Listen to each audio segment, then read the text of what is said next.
بسم اللہ الرحمن الرحیم۔ تفسیر ہدایت القرآن سورۃ الفاتحہ صفحہ نمبر 35۔ بسم اللہ الرحمن الرحیم۔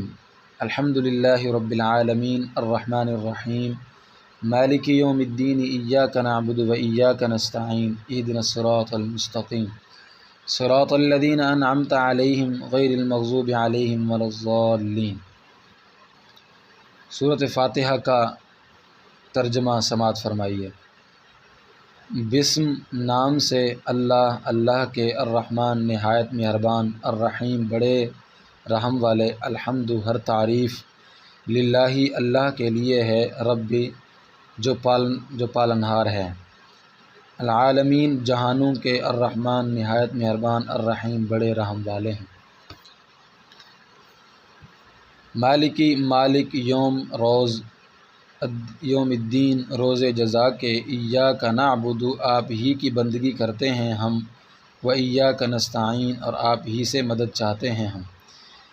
اہدنا الصراط المستقیم ہم دکھلائیں ہمیں راہ، سیدھی راہ، صراط الذین انعمت علیہم ان کی راہ جو فضل فرمایا آپ نے ان پر، غیر المغضوب علیہم نہ غضبناک ہو گیا ان پر، ولا الضالین اور نہ گمراہوں کی راہ، آمین الہی قبول فرما۔ مختصر ترکیب: با حرف جار کا متعلق اقرأ یا اتلو معذوف ہے، الحمد میں الف لام استغراقی ہے، اس کا ترجمہ ہے ہر۔ رب اللہ کی صفت ہے، الرحمن الرحیم بھی اللہ کی صفتیں ہیں۔ ایاک مفعول بھی مقدم حصر کے لیے ہے، صراط الصراط سے بدل ہے یا پہلی صفت ہے، غیر الذین مع صلہ مضاف مضاف الیہ سے بدل ہے اور ما بعد کی طرف مضاف ہے، یا الصراط کی دوسری صفت ہے، لا بمعنی غیر ہے اور ما بعد کی طرف مضاف ہے۔ سورۃ الفاتحہ میں پورے قرآن کا خلاصہ آ گیا۔ نمبر 1، سب تعریفیں اس اللہ کے لیے ہیں جو سارے جہانوں کے پالنہار ہیں۔ الحمد اسم جنس ہے، قلیل و کثیر پر صادق آتا ہے اور اس پر الف لام استغراقی ہیں، اور حمد کے معنی ہے کسی کی ذاتی خوبیوں کو سراہنا۔ یہ مدح سے خاص ہے، مدح میں کمالات کا ذاتی ہونا ضروری نہیں، دوسرے کی دین پر بھی تعریف ہو سکتی ہے۔ جیسے تاج محل کی خوبی کاریگر کی مہارت کی دین ہے اور کاریگر کا کمال اللہ کی دین ہے، پس تاج محل یا اس کے کاریگر کی تعریف مدح ہے اور اس کی خوبی پر اللہ کی تعریف حمد ہے۔ پس حمد حقیقتاً اللہ کے علاوہ کی نہیں ہو سکتی، کیونکہ ارباب کمال کو ہر کمال اللہ نے دیا ہے۔ پس الحمدللہ میں توحید الوہیت کا اس بات ہے، کیونکہ معبود ہونا سب سے بڑا کمال ہے جو اللہ کے لیے خاص ہے۔ اگر معبودیت اللہ کے لیے خاص نہیں ہوگی تو ہر تعریف اللہ ہی کے لیے کہاں ہوگی۔ اور رب العالمین میں توحید ربوبیت کا اس بات ہے، تمام جہانوں کے پالنہار اللہ تعالیٰ ہی ہیں اور مجموعہ مخلوقات کو عالم کہتے ہیں، اس لیے اس کی جمع نہیں لاتے، مگر آیت میں جمع اس لیے لائے ہیں کہ ہر جنس ایک عالم ہے۔ انسانوں کا عالم، فرشتوں کا عالم اور جنات کا عالم الگ الگ ہیں، وقس علی ھذا، اور سب عالموں کے پالنہار اللہ تعالیٰ ہی ہیں۔ یہی توحید ربوبیت ہے، اور یہ دونوں توحیدیں ساتھ ساتھ ہیں۔ جو معبود ہوتا ہے وہی اپنے بندوں کو پالتا ہے، اور جو روزی رساں ہے وہی معبود ہوتا ہے، دوسرا کوئی معبود نہیں ہوتا۔ نمبر 2، جو نہایت مہربان بڑے رحم والے ہیں۔ رحمان اور رحیم دونوں مبالغے کے صیغے ہیں، اور رحمان رحیم سے عام ہے کیونکہ اس میں حروف ہجا کی زیادتی ہے، اس لیے اس میں معنی بھی زائد ہیں۔ اللہ تعالیٰ اس عالم میں سب کو روزی پہنچاتے ہیں، اور وفاداروں کو بھی اور باغیوں کو بھی۔ پھر رحیم کے ذریعے تخصیص کی ہے کہ رحمت کا یہ عموم اس دنیا کی حد تک ہے، آخرت میں ان کی رحمت مومنین کے لیے خاص ہوگی، وہی مہربانی کے مورد ہوں گے۔ پس رحیم رحمان کے سے بمنزلہ استثناء ہے، اور اس کی دلیل اگلی آیت ہے۔ نمبر 3، وہ روز جزا کے مالک ہیں، یعنی قیامت کے دن وہی تنہا ہر چیز کے مالک ہوں گے، کسی اور کی مجازی ملکیت بھی نہیں ہوگی۔ قیامت کے دن سوال ہوگا، لمن الملک اليوم، آج کس کی حکومت ہے؟ کوئی جواب دینے والا نہیں ہوگا۔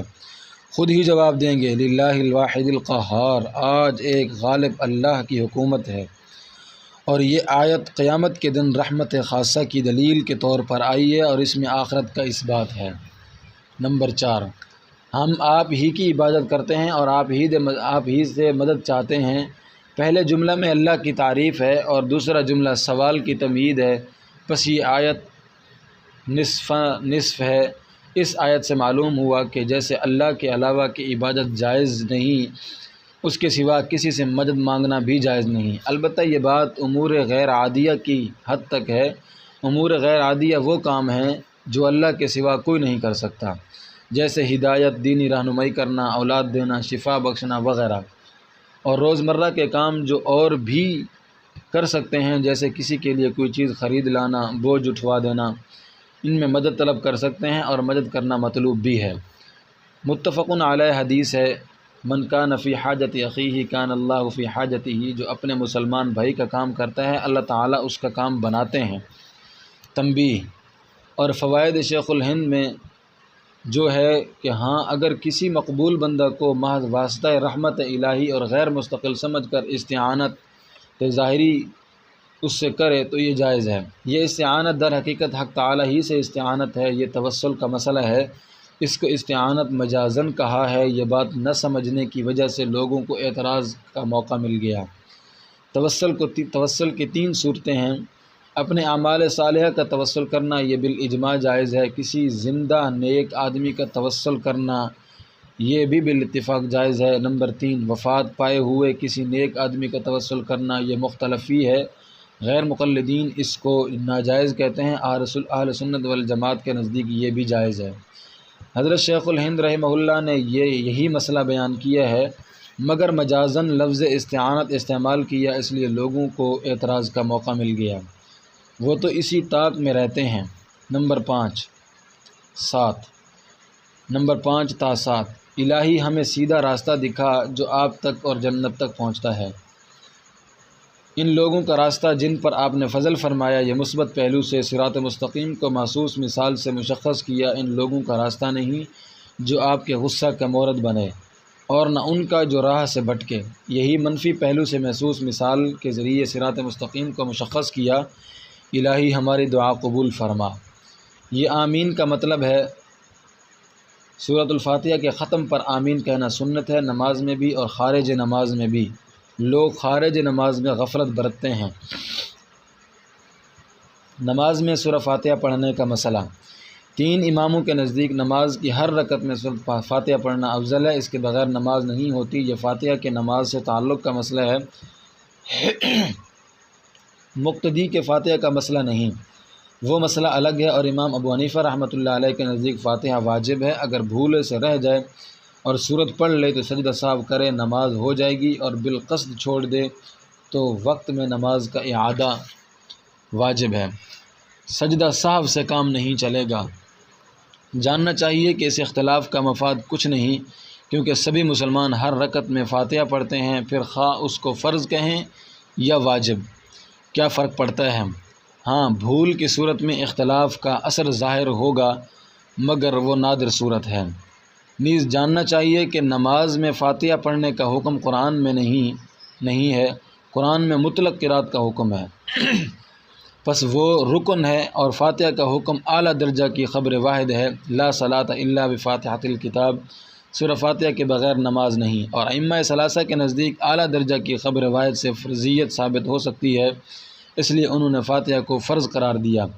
اور احناف کے نزدیک فرضیت ثابت نہیں ہو سکتی، اس لیے قطعی دلیل ضروری ہے، اس لیے احناف نے اسی حدیث سے وجوب ثابت کیا ہے۔ اور مقتدی کے لیے فاتحہ کی فرضیت کے صرف شوافع قائل ہیں، دوسرے 3 ائمہ مقتدی پر فاتحہ کو فرض نہیں کہتے، بلکہ احناف کے نزدیک تو مکروہ ہے۔ اور اس مسئلہ میں ترمذی میں صرف ایک حدیث ہے جو صرف حسن ہے اور فرضیت کے باب میں صریح بھی نہیں ہے، اور دیگر بہت سی صحیح حدیثوں میں مقتدی کو قرات سے منع کیا ہے، اور فاتحہ پڑھنا بھی قرات ہے، اس لیے مقتدی کے لیے فاتحہ پڑھنا جائز نہیں۔ جہری نمازوں میں جب امام سورۃ الفاتحہ ختم کرتا ہے تو امام بھی اور مقتدی بھی سرًا جہراً آمین کہتے ہیں۔ یہ مسئلہ دلیل ہے، مقتدی پر فاتحہ نہیں۔ جب اس نے جب اس نے امام کی درخواست پر دستخط کر دیے تو اب الگ سے درخواست دینے کی کیا ضرورت ہے؟ یہ تحصیل حاصل ہے۔ واللہ اعلم بالصواب۔